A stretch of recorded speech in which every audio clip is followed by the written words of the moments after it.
enthusiastic response when I hear that big blaring music and the crowd the way it is. I feel like I should juggle or eat fire or something. But unfortunately, I'm just going to be talking about some PowerPoint charts. So, I want to make sure I lowered your expectations if the name Wally didn't already do that.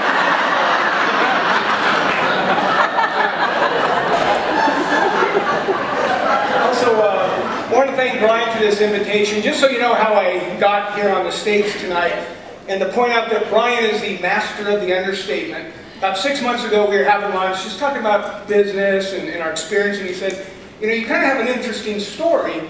Would you mind sharing it with a few friends of mine? So, nice to meet you, Brian's friends. I understand Brian's taking his friends out tomorrow night at 7:30 at the French Laundry. Make sure he picks up the tab. But you know, this is great. I've never been to a seminar before. I've certainly never spoken at one before. I wish I had gone 30 years ago, based on what you learn here. So I'm a virgin, so be gentle. But when Brian gave me this invitation, you know, I thought it forced me for the first time in 25 years to sit down and think about what has created some of the success that I've been fortunate enough to have the last 25 years in a profession that's littered with failure. Just so you know, on the startup companies that I do, it's sort of small ball in the venture capital world. Well, I'll raise $5 to $7 million, but I have to build a company that has an exit of $50 to $100 million, so the investors get their 7x return and management and the employees get what they had earned. Well, 0.1% of all startups make it to 10 million in revenue. So it's a little bit of a suicide mission. And I thought, well, having 6 ventures and having them all go well, and you'll see it doesn't. There's more failure than success. But there's ways to change the statistics in your favor. And that's really what I sat down to do, is trying to think. We're going a million miles a minute, but what key things have I observed from just my own career? And again, it's the first time in 25 years I've done that. So really tonight what I plan to do is share the key takeaways that hit me as I reflected back on my own success doing this startup company suicide profession. So, so with that, I'll get started here. And this is the one thing I always do, as a startup by definition. To go big and to get big, you always have to start small. But this is the thing I agonize over the most. So I thought, well, if I'm attending this, I want to know, well, what does it take for you to succeed in business? So I thought I'd start with the punchline here. And it took me weeks to kind of agonize, and I finally came up with the answer. Thank you, drive carefully. I hope this was helpful. Unfortunately, I'm only half joking, and it's because of the word you. What does it take for you to succeed? And the fact is, I don't think anybody can tell you that. There's no one formula. You can't get it out of a book or even a seminar. But what's great about these things is it bombards your brain with content. The content I saw in the lobby, which I've actually purchased, and what you've heard from the speakers tonight, it lets you just absorb information, but only you know, and it'll hit you subconsciously or intuitively, or it'll hit you right between the eyes. But when you hear that nugget that applies to you, only you know how to take it, absorb it, and then execute with it. But the one thing I can tell you is what it's taken for me to succeed. What was my biggest secret to success? And it sounds like I'll be selling you something, but unfortunately I have nothing to sell, just a few things to tell. But this is it. And before you go running for the exits demanding a refund, there's a lot more to this little word than meets the eye, and to me, it was the single hardest thing to do, was to try, because of the fear of failure, and we all have it. And I got a very late start, by the way. I was 28 when I started my first company, and as far as serial entrepreneurs go, that's a late start. Mark Zuckerberg would call me grandpa, starting a company at that age. Also, I had other issues. For 10 years, I was sort of an aging adolescent. I think I spent that whole decade trying and failing to pick up girls. And I think it was my poor pickup lines that actually drove me into business. But really, the bigger issue I had, I was afraid. I was afraid to try. because of those scary statistics, like 1/10 of 1% ever make it to 10 million, I thought, that doesn't sound like something I want to do. So after about 10 years, it occurred to me, well, what happens if I try and succeed? It could happen. So that didn't convince me. So I thought, what happens if I try and I do fail? Will I be any worse off in that scenario than I was before I tried? And in my case, the answer was no. So what I thought I'd do is hit some of the more contrarian thoughts, things that are counterintuitive, that were the keys that I picked up over the years on how we've eventually got our deals to succeed after the typical struggles. And one of the key things is to be afraid not to fail. And I know that's confusing. It looks like I wrote it while I was drunk. But in my defense, I wrote the whole presentation was. I hope I can't, I'm drunk now. But really, the conventional wisdom is we all have a fear of failure, and that will drive you to success. And I don't disagree with that. Every one of my deals, I use that fear of failure to motivate me. I could have folded down every company. The investors would have been okay with it, because I tried and it failed. But the fear of failure drove me to be competitive and just kind of persevere and street fight those ventures through to success. But that's not the real goal. The goal is, what is the quickest path to success? And it's fail early, fail often. And the longer you fail and the more you fail, the closer you are to success. When you start a new business, it's 100% certain that you'll fail. Every one of my companies has failed. Because by definition, what you're doing the day you start, I don't care how much money you raise or how much money you have to start your business or restart your business, you've got to build the product or the solution, you've got to market it, you have to sell it, you have to deliver it. It has to be profitable, you have to do that over and over again, and you have to retain your current customers.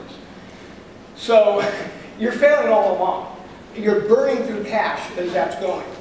And you'll feel like a hamster in a wheel. You know, like you're going nowhere. The years go by. The average startup, by the way, that's successful takes 7 to 8 years.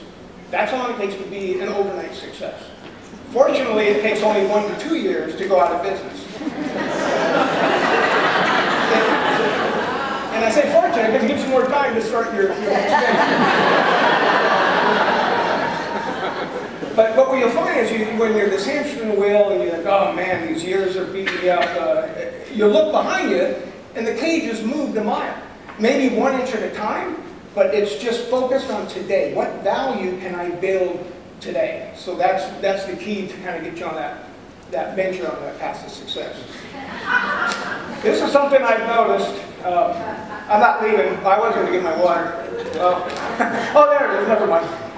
But this thing here, I know.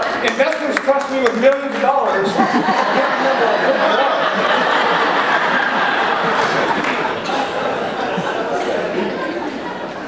You know, when industry analysts tell me that my business failed, that's when I know I'm on the right track. And I'm talking about the Gartners of the world, not any analysts that might be in this room, because I want to make it to my car in the parking lot. But the high-priced analysts that are tasked to tell you where you should start your next venture, well, they're like meteorologists, except they're wrong more often. And what they're very good at doing is predicting the past. They'll tell you why it rained yesterday, even though the day before they predicted sunshine. And they'll say it with a straight face. Well, the reason is because all an analyst can do is get historical data. So by the time they give it to you, it's already been done. And the only way to build a successful startup company is to do something that hasn't been done before. Address a market that has a need, and the analysts will never know that. The other thing I do, after they tell me my idea will fail, and it takes years to street fight through success, then they come out of the woodwork and say that concept, that company, that idea is now the way of the future. And that's when I sell my companies.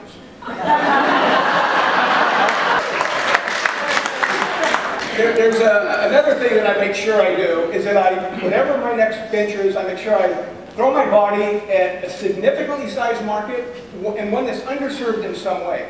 And by the way, this doesn't just have to be high-tech. I think all these lessons apply to any business that you're doing. It could be high-tech, low-tech, no-tech, services companies. It really doesn't matter what kind of business. But there's a lot of bad ideas out there too, so I don't want to imply that every analyst is wrong about every idea. If you have an idea to address the mathematical calculation market, but your idea is to sell and manufacture the abacus, it's probably going to fail. You know? Because all those slide rules are starting to take over. Anyone old enough to know what a slide rule is? This is the single biggest failure mode that I've seen in executives when the multi-billion-dollar companies buy my companies, I transition, and with entrepreneurs that fail. And this is this analysis until paralysis. It's the overanalyzer. They'll spend 6 months gathering data from friends and customers and prospects, industry experts, which is a separate problem. And by the way, don't ask customers what they want for the future. It's like if Ford asked his customers what they want, they would say, I want a faster horse. So when you're innovating and coming up with something new, you definitely want to do not the 6-month thing. And that's what I've seen. They'll spend 6 months to make sure they're right. Well, guess what? They might not be right. They could still be wrong after gathering all that data. So what I do is I spend a week with minimal information and send that idea out to the marketplace and see if it works. It's more likely to fail because I don't have as much data as the overanalyzer. But now I have real-world data on what failed, and I can deviate and execute going in that direction. Now I'm more likely to succeed. And I'll repeat that process, so maybe it'll take 3 to 4 weeks before I have enough real-world data to succeed. But still, the overanalyzer took 6 months. Even if they're right, they're wrong by definition. Because either the market's passed them by, or somebody else has beat them to the punch. So think of, at least the way I think of startup companies, is I run them like a mass unit. Patch the soldier up and get him or her out into the field, patch up your idea, execute, and see what happens. As opposed to the overanalyzers, the plastic surgeon will make the patient look beautiful, but the patient will also be dead. Unfortunately for me, this is the thing that's the easiest for me to do. And that's hire people that are smarter than you. And again, this is counterintuitive. Even though we don't say it out loud, sometimes we don't say it to ourselves. But we generally like to hire people that we can manage or control or feel superior to or not feel threatened by. The problem with that is owning a company, your fiduciary responsibility to the investors is to build the fastest, safest value that you can. And there's some risk. The board of directors may say, wait a minute, she's a lot smarter than Wally, why don't we have her run the company? Well, I'm an owner too, so if the board thinks that, it's probably right. So I'm voting right along saying, yeah, she probably should run the company. So the smartest people are the ones that are going to build the most value, the fastest value, and the safest value for whatever your venture is. I'm going to leave you with just one last point. I know we talked about it kind of at the beginning. Again, I think it's the hardest thing to do. And I see examples of this on a daily basis. But if there's something that you know you can do, whatever it is, I'm telling you can do it. And if your friends and everyone says, no, you can't, the idea is bad, then you really are on the right track of being able to do it. If you know that you can do it. An example of this, 2 months ago, I was hiring a key salesperson for one of my 2 current startups. And it's the most valuable position at the startup. Because without sales, you have no company, even if everything else is perfect. Well, this guy failed 11 of the 12 criteria that we give. So he said, hey, I was nervous. Can I fly and do it? And I said, hey, I'll spend the time, you spend the dime. He comes in person, fails 11 out of 12 again. So I feel bad for the guy, and I take him to lunch, and I go, look, 25 years I've been doing this. I know you can't sell this stuff. And I don't want to do you a disservice by hiring you and burning career time when you're going to fail and it'll demoralize you. And he said, I appreciate that. He said, but I'm telling you, I know I can sell this stuff, despite what your 25 years experience tells you.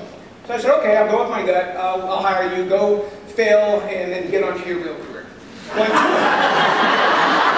And now you know why I'm not a motivational speaker.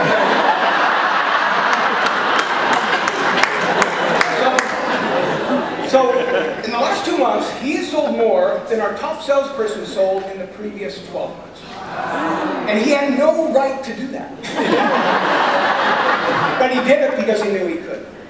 So, again, all this advice will mean nothing if you don't just do this one thing. Buy a pair of Nike shoes. No, I think it's just do it. So get rid of your fears and your excuses, and I'm telling you, if you just do it, you will succeed. And if you don't, then you're going to be that much closer to your ultimate success. Thanks a lot.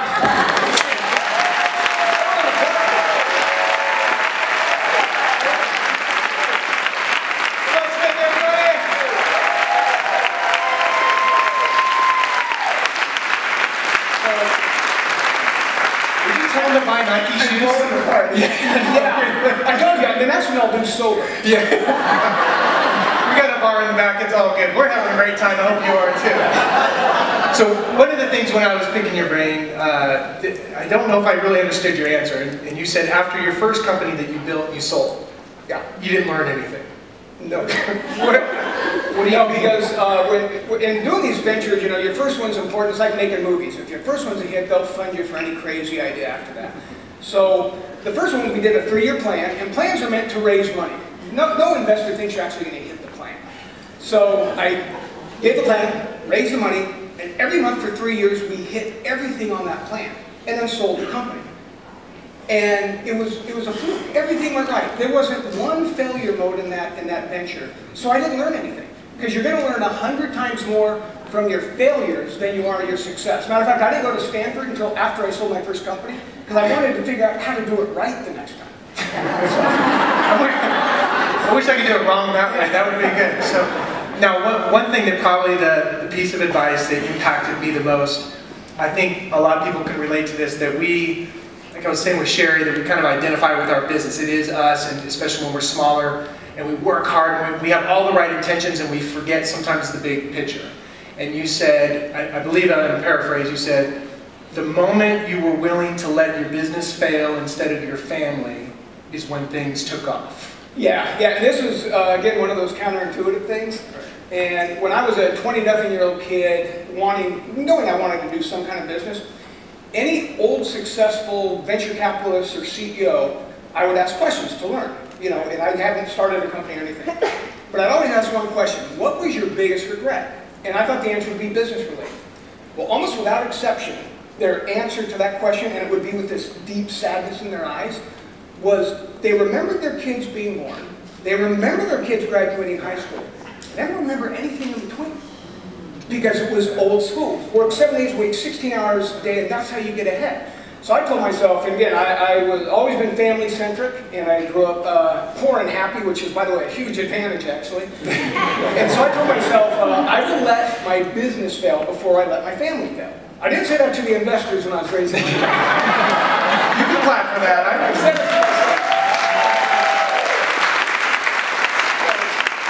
it to myself. Well, later on, I found a good pickup line, got married, started a career. And I thought, you know, I can only get married 1 to 4 times. I wanted to make it last. And I stayed true to that. Every night I'm home, every weekend I'm home, the kids and my wife are my life. But the huge benefit, byproduct that came from that I wasn't expecting, was that it opened up my mind to think more strategically and to make those important decisions. In every business that I've had that has struggled, but then it takes off, the smallest amount of time I've spent has contributed the most amount of value. And I would not be able to do that if I'm nose to the grindstone 16 hours a day working. And this isn't just individual.